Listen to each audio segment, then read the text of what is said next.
Oh my, it looks like Hertha has gone back to her duties, and Glenfidia is away somewhere too. Has our dear cutie taken complete charge of the drink stand? Wonderful. Now I can order without worrying about ending up with one of the logistics company's specials. The type of drink that keeps you awake all night, leaving you no choice but to pass the time working. That's right. I'm just a carefree librarian now. If only there weren't so many people with overdue books, and I didn't have to go door to door to get them back. I would have dropped by to chat with you sooner, and try out your delightful creations, of course.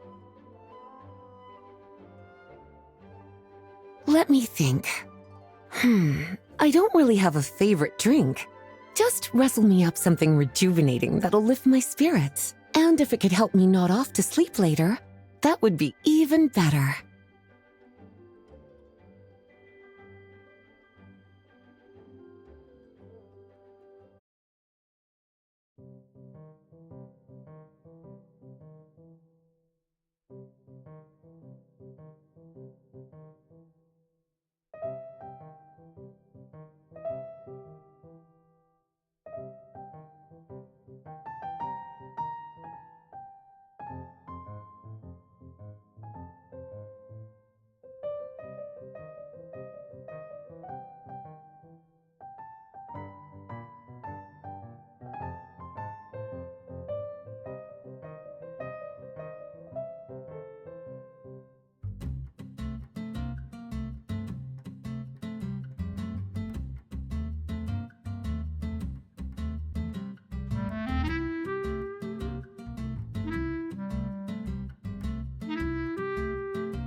Here's a snow-kissed dawn.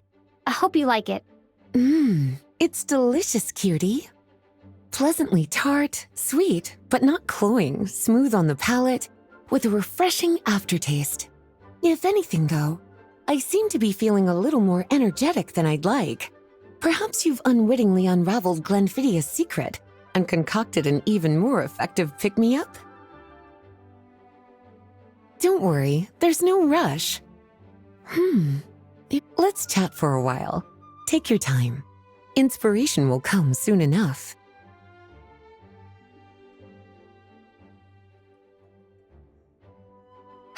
Since you're asking, it's been a bit of an unusual day. There's a chef, fresh out of training in Fontaine, who's recently taken up a position at the Goth Grand Hotel. She borrowed our most valuable book, the Mondstadt Millennial Compendium of Desserts.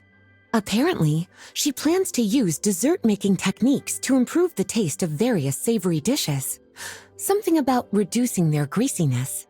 Indeed, and judging by the results, she rather overdid it with the caramel sauce. What should have been fragrant meat slices ended up tasting nauseatingly sweet.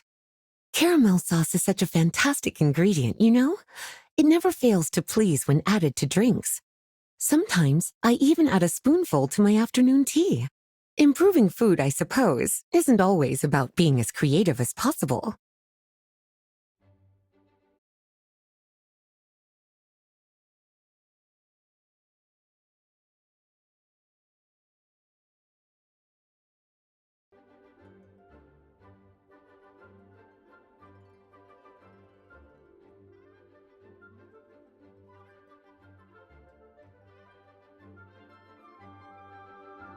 Oh, this?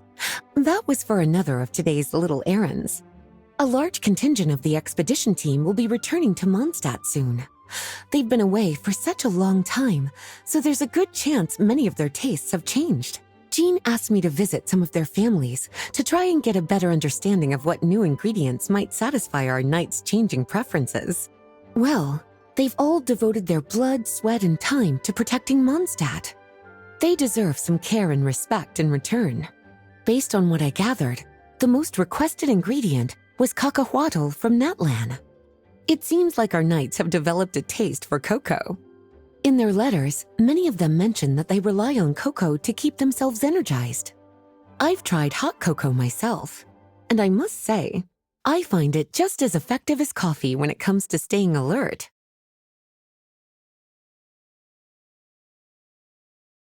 Surely you're not suggesting I'd take this opportunity to sneak off on a little countryside wander?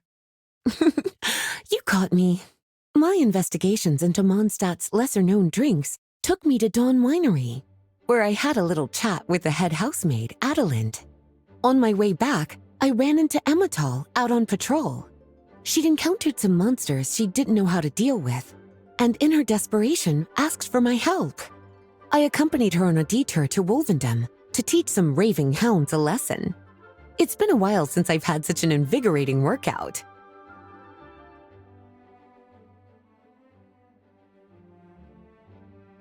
Lately? So careful with your wording, cutie. Is that because you think that I, too, might have changed since we last met? Or simply because you can't remember? Not bad at all. A flawless answer. Back in my student days, I might have been drawn to every new and exciting ingredient I read about, constantly expanding my horizons and stepping out of my comfort zone. But now, I've grown accustomed to a life of comfort and routine. To paraphrase a certain Leowed legal expert, my life is fast approaching a state of living out one's golden years in peace and comfort. I'm no longer so easily moved by adventure and excitement. I'm sure you remember, a few years ago, when we were adventuring together, you found me that sweet-tasting alchemical ingredient. Well, my tastes haven't changed a bit since then.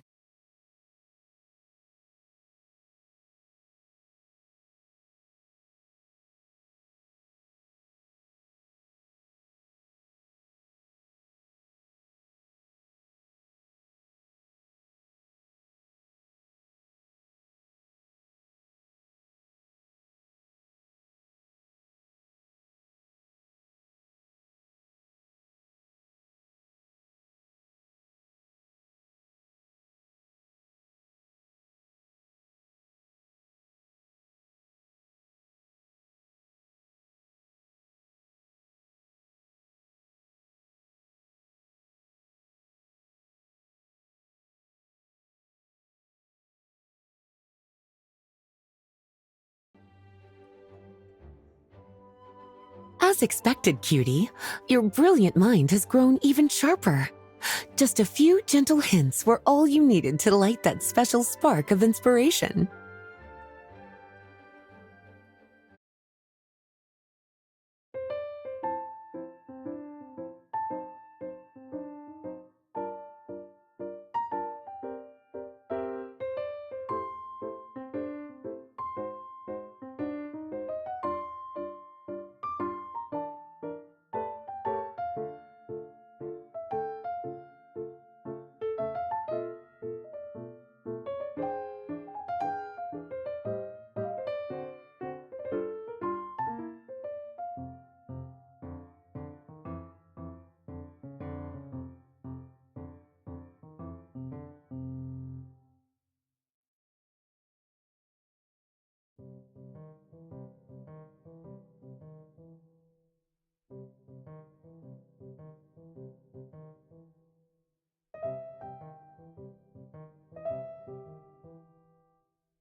Finished. A new creation, custom made for you. This should help you fall asleep quickly and guarantee you peaceful dreams. It's called a slumbering rose. From the colors to the choice of glass, everything's been carefully crafted. You've turned it into a completely different drink. Based purely on appearance, it's exactly my style. Time to see how it tastes. Full marks. It's like savoring an exquisite dessert before taking a stroll along the shore of Cider Lake, with a gentle breeze caressing your skin, relaxed and at ease.